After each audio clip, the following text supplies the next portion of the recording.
では、24年目、やっていくよ。今回は、なんだ？たくさんある資源を、お金に変えていきたいと思うよ。では、ここで突然ですが問題です。この国で、今、一番たくさんある資源は何でしょう？唐突だな。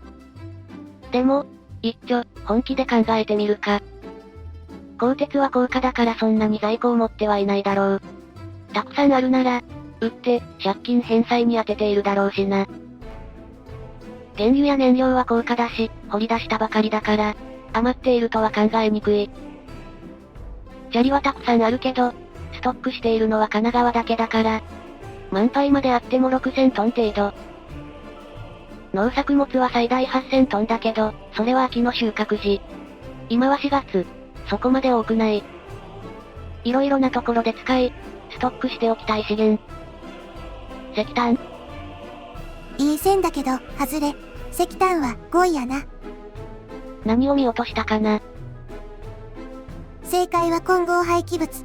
18300トンやな。ゴミかよ。しかもダントツだし。今、栃木はゴミで溢れているんやで。もう、20年ほど処理もせずに寝かせているからな。匂い、やばそう。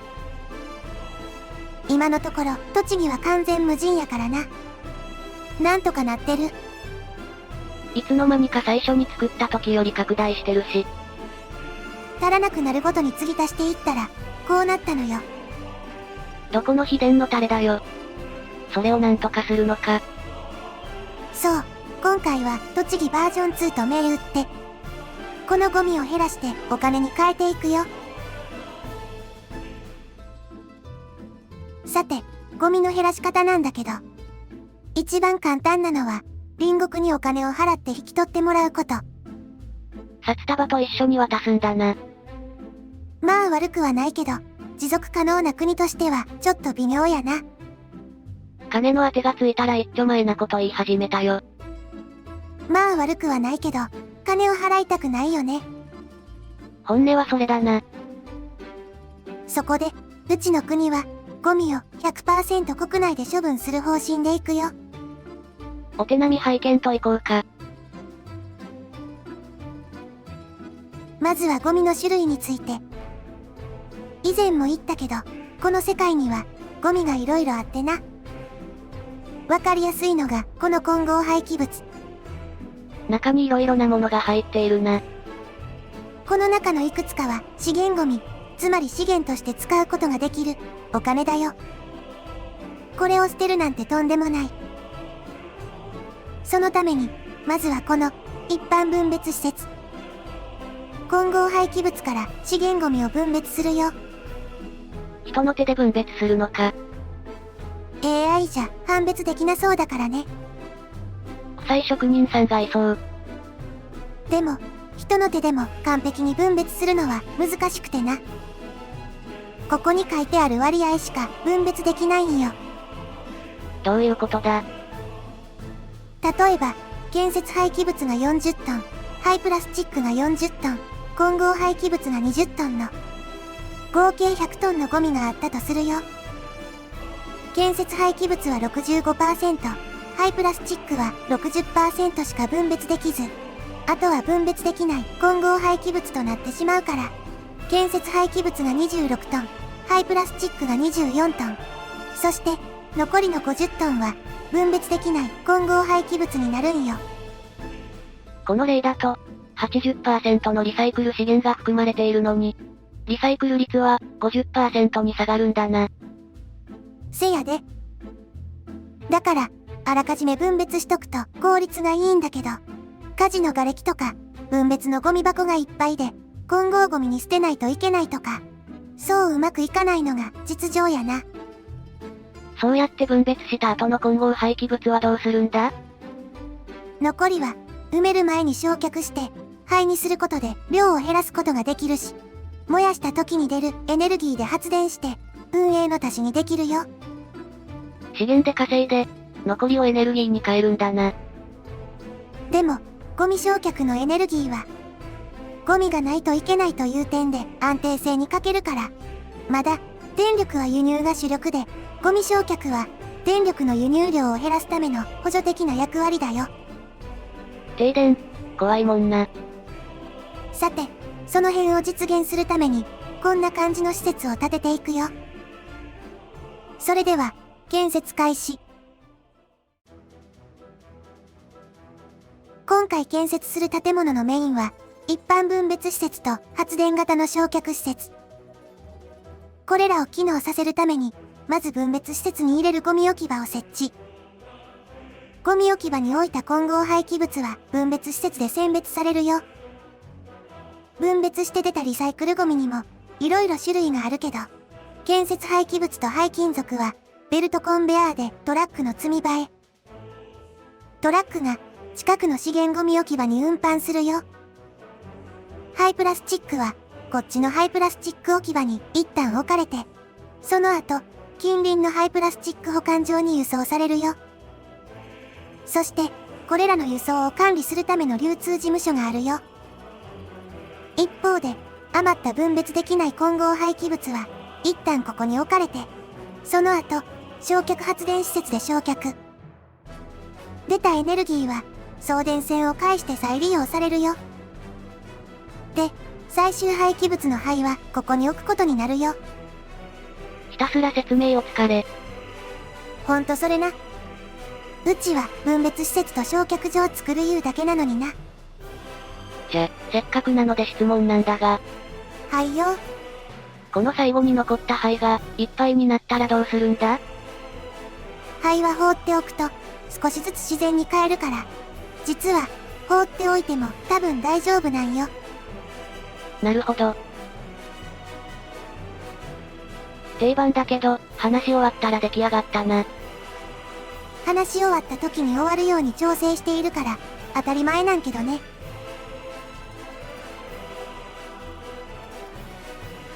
では、実際に労働者を派遣してみましょう。ここもまた、東京からの通勤用シャトルバスを利用するよ。新潟も遠かったけど、栃木も大概だよな。バス停からは、分別施設、焼却場、消防署にそれぞれ分かれて出勤。分別施設に行った人を見てみると、ちゃんと、分別できているみたいだな。分別後の混合廃棄物の内訳も、うまくいっているね。あとは燃やすだけだな。燃やした後の混合廃棄物は、はい 100%。問題なさそうだね。見た目が全部、混合廃棄物のビジュアルで、うまくいっているかわかりにくいな。そういえば、今見ていて、疑問が湧いたんだが、ゴミの集積所って、いろいろあるよな？合計8種類あるね。灰をなくすのに、おすすめの集積所とかはあるのか？お、目の付けどころがいいね。どういうことだ？ゴミの集積所は、それぞれ、灰の消化速度が違うんよ。そうなのか。まず、こっちにある転送施設。この2つは、灰をなくすことはできないんよ。ゴミを、バケツみたいな入れ物に入れてあるから、減らないんだな。そして、残りの6つについては、減らすことができるんだけど、減る速度は、ゴミ集積所の最大容量に正比例するよ。つまり？例えば、450トン収容できる集積所は、80トン収容できる集積所よりも、6倍以上早く灰を消化するよ。容量に比例するから、大きな集積所ほど減る量が多いんだな。それで、減る量は、置いてある量に関わらず一定。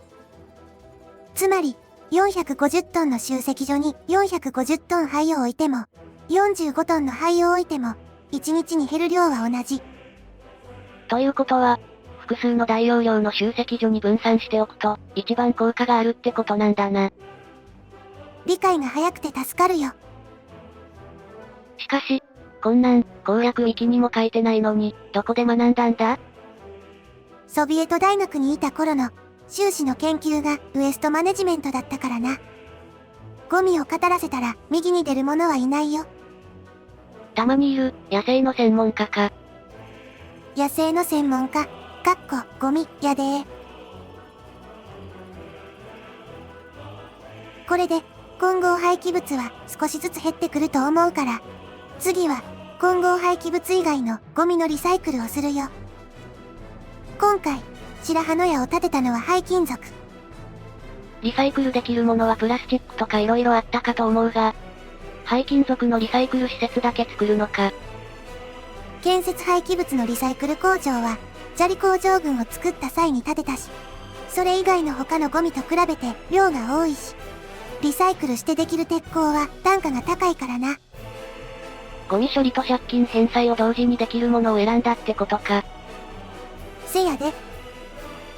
さらに言えば、今、福島の奥地に車両基地があって、そこに使えなくなった廃車を置いてあるんだよね。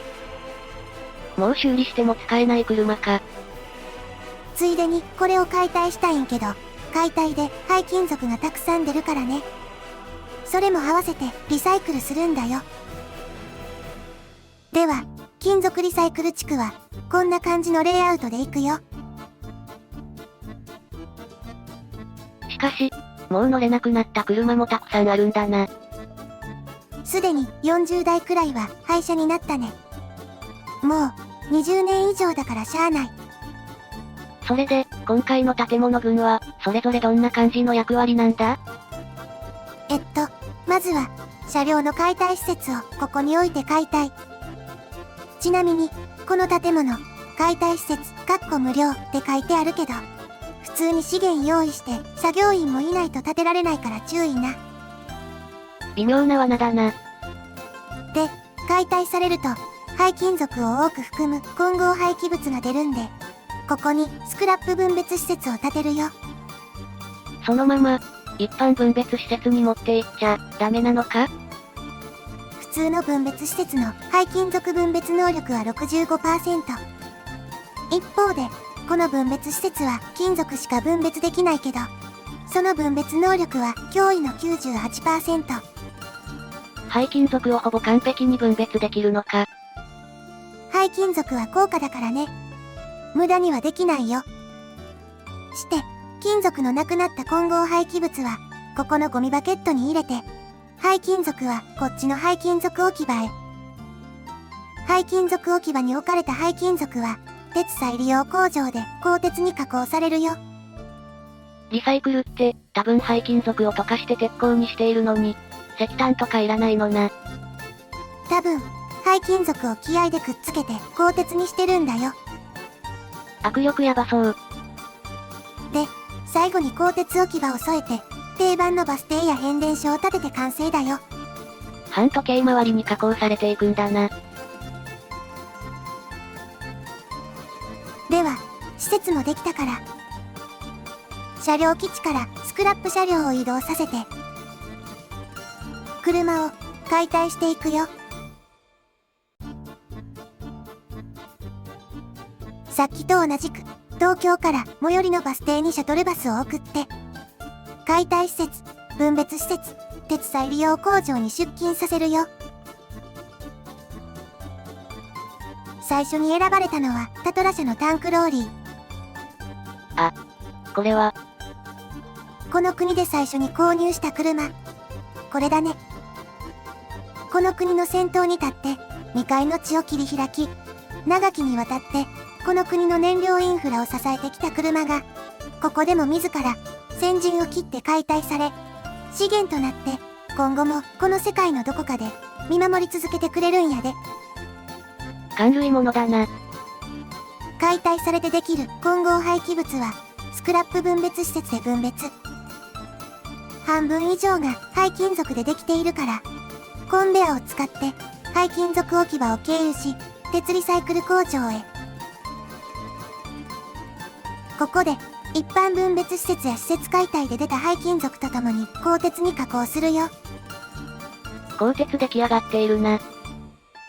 廃金属は結構在庫があるから、この後、最低でも数百トンの鋼鉄を生み出すことができるね。